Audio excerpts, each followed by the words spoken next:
Medical কলেজত principal professor সকলক লৈ ইতিমধ্যে 63 ষ্টাফ ইয়াত আহিছে আৰু যোৱাকালি মেডিকেল কাউন্সিলৰ পৰা এপ্ৰুভেল পাই গ'ল। So' Kokrajhar medical college full fledged এটা মেডিকেল কলেজ ৰূপ পালে।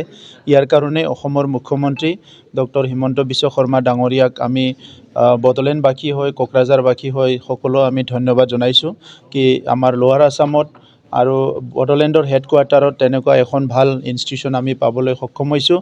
ইয়াৰ কাৰণে আমি তেখেতক ধন্যবাদ জনাইছোঁ। অসমৰ হেল্থ মিনিষ্টাৰ কেশৱ মহন্ত ডাঙৰীয়াকো মই ধন্যবাদ জনাইছোঁ যি তেখেতসকলৰ গাইডেন্সত আজি সেইটো বহুত কম সময়ৰ ভিতৰত হ'বলৈ পালে।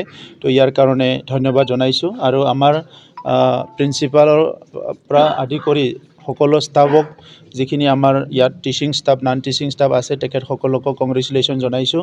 তেখেতসকল অসমৰ বিভিন্ন মেডিকেল কলেজৰ পৰা ইয়াত তেখেতসকলক অনা হৈছে আৰু মই ভাবিছোঁ যে ভাল এটা অৱস্থাত থাকি ভাল পৰিৱেশত থাকি ইয়াৰ যিটো আৰম্ভণি সেইটো হ'ব আৰু কিছুমান ফৰ্মেলিটিছ আৰু বাকী আছে, কিছুমান কাম বাকী আছে যিবিলাক ইয়াত ইকুইপমেণ্টবিলাক আহিব লাগে, এইবিলাক মানে লাহে লাহে হৈ আছে। চ' এনাডাৰ 2-3 মাহৰ ভিতৰত চব কাম ইয়াত আৰম্ভ হ'ব, এইটো মানে আমাক প্ৰিন্সিপাল ডাঙৰীয়াই জনাইছে।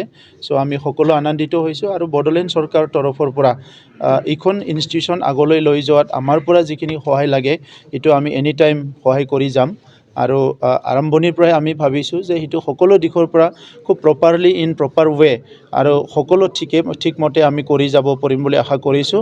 আৰু অসমৰ অইন মেডিকেল কলেজৰ নিচিনা এইখন মেডিকেল কলেজো খুব এটা ভাল মেডিকেল কলেজ হ'ব, মই এইটো আশা ৰাখিছোঁ। হয়, কোকৰাঝাৰ মেডিকেল কলেজখন অসম চৰকাৰৰ অশেষ প্ৰচেষ্টাৰ ফলত এইখিনি গঢ় লৈ উঠিছে আৰু আমাৰ মুখ্যমন্ত্ৰী আৰু স্বাস্থ্যমন্ত্ৰীৰ বহুত চেষ্টাৰ বিনিময়ত এই বহুত ইনভেষ্টমেণ্ট কৰাৰ ফলত এই অনুষ্ঠানটি গঢ় লৈ উঠিছে।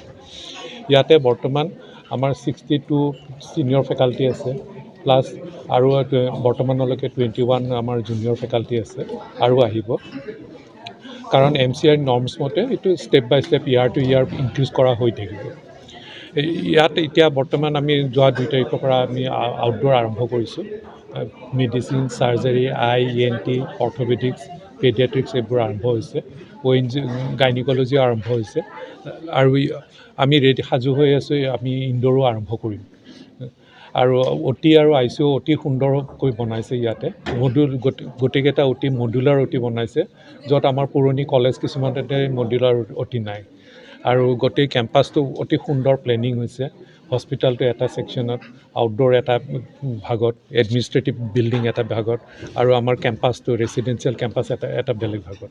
অতি সুন্দৰ প্লেনিং হৈছে আৰু আমাৰ সকলো ফেকাল্টিয়ে কৈছে, তেওঁলোকে বিভিন্ন জেগাত কাম কৰি আহিছে, তেওঁলোকে কৈছে এসময়ত যেতিয়া মেচিয়ৰ হ'ব আফটাৰ 5-10 years পিছত এইটো অসমৰ এটা one of the beautiful medical college হ'ব বাই ইনফ্ৰাষ্ট্ৰাকচাৰ। কিন্তু আমি অকল ইনফ্ৰাষ্ট্ৰাকচাৰটো চালেই নহ'ব, আমি একাডেমিক ছাইডতো আৰম্ভ কৰিব লাগিব, সমানে আমি আগবাঢ়িব লাগিব। আৰু এইটো আমাৰ প্ৰথম পদক্ষেপ যে আমি ৰিকগনিশ্যনটো পালোঁ, এপ্ৰুভেল লেটাৰ পালোঁ আৰু সৰু টেকনিকেল কাম কিছুমান আছে, সেইবোৰ এসপ্তাহ-2 সপ্তাহৰ ভিতৰত আমি পাই যাম। আৰু ষ্টুডেণ্ট সোমাব আমি আশা কৰিছোঁ 22 ছেপ্টেম্বৰৰ পৰা ফুল ফ্লেজেড ক্লাছ আৰম্ভ হ'ব। ক্লাছৰ কাৰণে লেকচাৰ হল, এইবোৰ যিবোৰ ডিপাৰ্টমেণ্ট প্ৰয়োজন এতিয়া প্ৰথম বছৰত, সেইবোৰ 100% আমাৰ ৰেডি হৈ আছে আৰু আমাৰ ফেকাল্টিও আটাইসোপাই আছে। আৰু আমাৰ ফেকাল্টিখিনিও বৰ্তমান আমি হোষ্টেলত আছোঁ আৰু যেতিয়াই আমাৰ একমডেশ্যন ৰেডি হৈ যাব, প্ৰফেচাৰৰ কোৱাৰ্টাৰ, এছিষ্টেণ্ট প্ৰফেচাৰৰ কোৱাৰ্টাৰ, তেওঁলোকো তালৈকে চিফ্ট কৰিব। আৰু ইতিমধ্যে বাকী supporting staff, nurses, grade 3, grade 4 ষ্টাফৰ কাৰণে চৰকাৰে ৰিক্ৰুইটমেণ্ট প্ৰচেছটো হাতত লৈছে। সোনকালে হয়তো 2 এদিনতে শেষ হ'ব। কিন্তু ইনিচিয়েল কামখিনি আগবঢ়াই নিয়াৰ কাৰণে আমাক ডিষ্ট্ৰিক্ট অথৰিটি আৰু BTAD চৰকাৰেও আমাক বহুত সহায় কৰিছে, ছাপৰ্ট ষ্টাফ দিছে, তেওঁলোকৰ সহায়ত আমি এইখিনি আগবঢ়াই নিছোঁ। আপোনালোকে ভালকৈ জানে যে এইটো এমালগেশ্যনৰ কথাটো হৈছে, কিন্তু হস্পিটালেই থাকিব, কিন্তু ডিষ্ট্ৰিক্ট হিচাপে যিটো চিভিল নামাকৰণটো আছিল, সেই চিভিল নামাকৰণটো নাথাকে। বাদ বাকী যিবিলাক সুবিধা OT কওক বা OPD কওক, সেইবিলাক চব থাকিব। কিছুমান ডক্টৰ জাষ্ট আমি ইয়াতে এংগেজ কৰাম আৰু বাদ বাকী যিবিলাক আমাৰ general bed, female male OPD surgery এইবিলাক চব থাকিব মেডিচিন আগৰ নিচিনাই থাকিব জাষ্ট খালি চিভিল নামটো উঠি যাব